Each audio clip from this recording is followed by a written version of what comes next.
लड़की ने अपने हाथ मेज पर रखे और अपना चेहरा उठाया तो इस पर मूछें आना शुरू हो गई। अगले ही लम्हे वो एक प्यारी सी बिल्ली में बदल गई। जी हाँ, आगे आ रहा है अपसाइड डाउन मैजिक 2020 का स्पॉइलर। स्टेज पर बैठी हुई खवातीन में से एक ने स्टॉप वॉच उठाई, मगर अगले ही लम्हे सबको हैरान कर दिया कि इस किटन के पर निकल आए हैं। ये सब कुछ मैजिक स्कूल के प्लेसमेंट टेस्ट के दौरान पेश आया। बच्चे जो सब यहाँ आए थे वो मैजिकल यंगस्टर थे। स्कूल को बच्चों की खुसूसियात की बिना पर 5 क्लासेस में तकसीम किया गया।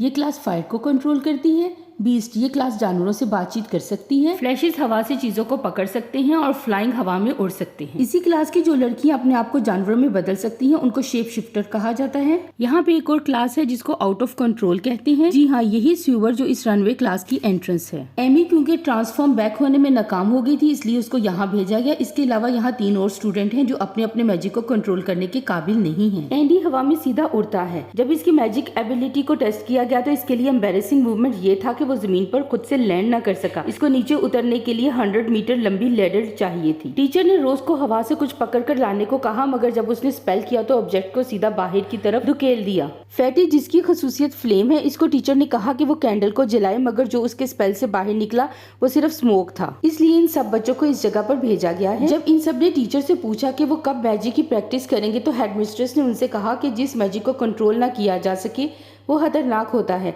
हमारे यहाँ एक स्टूडेंट था जो अपने मैजिक को कंट्रोल ना कर सका और वो एक मॉन्स्टर ले आया। फिर इस मॉन्स्टर को तबाह कर दिया गया, मगर वो बच्चा गायब हो गया।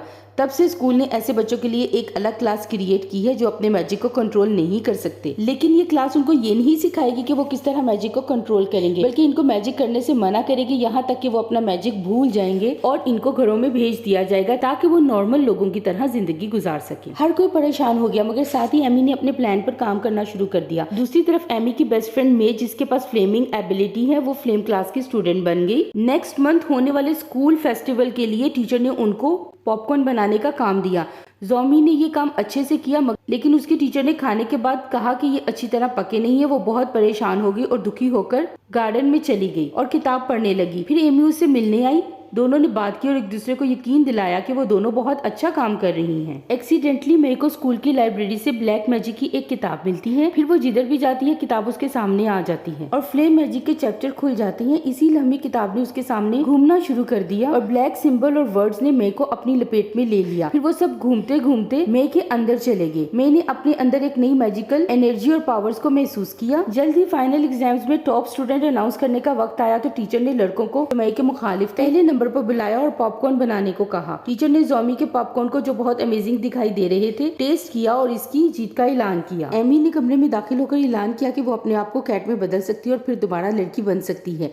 उसने इसरार किया कि उसको एक और मौका दिया जाए। फिर एमी ने अपने हाथों को मेज पर रखा तो इसकी मूछें निकलनी शुरू हो गई। आंखें गोल्डन और पीली होने के साथ साथ नाक और मुंह भी बदलने लगा। अगले ही लम्हे मेज पर एक छोटी सी बिल्ली मौजूद थी। टीचर ने काउंटडाउन शुरू किया। दूसरे ही लम्हे तलवा उसको चीयर करने लगे। इस मर्तबा वो फिर नाकाम हो गई। उसके विंग्स निकलने के साथ ही उसका चेहरा भी पिग जैसा हो गया और टांगे हाथी जैसी हो गई। लकीली मैंने एक बड़े साइज की फायरबॉल जनरेट की और एमी की तरफ फेंक दी। उससे एमी फिर लड़की बन गई। हालांकि मैंने ये इरादतन नहीं किया था, मगर इस स्ट्रेंज मैजिक ने एमी को डरा दिया। हेडमिस्ट्रेस ने आउट ऑफ कंट्रोल क्लास का मजाक उड़ाया, मगर डेसन को ये सब अच्छा न लगा। उसने इन बच्चों को ट्रेन करने का फैसला किया। जैसे उसने आउट ऑफ कंट्रोल क्लास का एक लेसन लिया, उसके बाद बच्चे काफी माहिर हो गए। वो खुद से यूनिक मैजिक करने लगे। एमी मेरे को ये अच्छी खबर सुनाने वाली थी तो उसने महसूस किया कि ब्लैक मैजिक का जादुई साया मेरे को मुकम्मल तौर पर कंट्रोल कर चुका है। एमी ने डेसन और आउट ऑफ कंट्रोल के साथ मिलकर शैडो मॉन्स्टर को कंट्रोल करने का प्लान बनाया। स्कूल की तकरीब में मेरे को बेस्ट स्टूडेंट के तौर पर परफॉर्म करने के लिए बुलाया गया। इसने अपने दोनों हाथों को फोल्ड किया और आहिस्ता आहिस्ता खोला तो इनके दरमियान फायर बॉल जाहिर हो गई, जो आहिस्ता आहिस्ता बड़े होते हुए स्टेज पर फैल गई।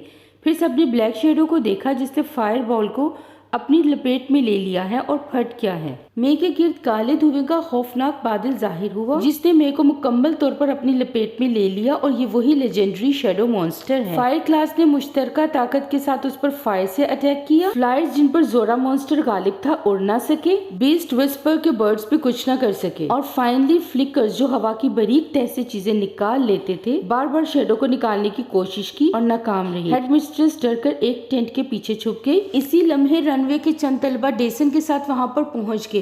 उन्होंने अपनी सारी कुव्वत और ताकत को इस्तेमाल करते हुए शैडो मॉन्स्टर को स्क्वीज करने की कोशिश की। फैटी ने अपने हाथों से धुआं भेजा। एंडी ने उड़कर मॉन्स्टर के सर पर पहुंचकर उसका ध्यान बटाया। एमी फ्लाइंग चिंचला में ट्रांसफॉर्म होकर मॉन्स्टर के गिर्द चक्कर लगाने लगी। मॉन्स्टर हैरान और कंफ्यूज होकर जमीन पर ढेर हो गया। फाइनली एमी ने एक बड़ी सी फायरबॉल से मॉन्स्टर को डिस्ट्रॉय कर दिया। रनवे ने अपनी हिम्मत और ताकत से स्कूल का पुराना रूल खत्म कर दिया कि वो मैजिक क्लास की प्रैक्टिस नहीं कर सकते।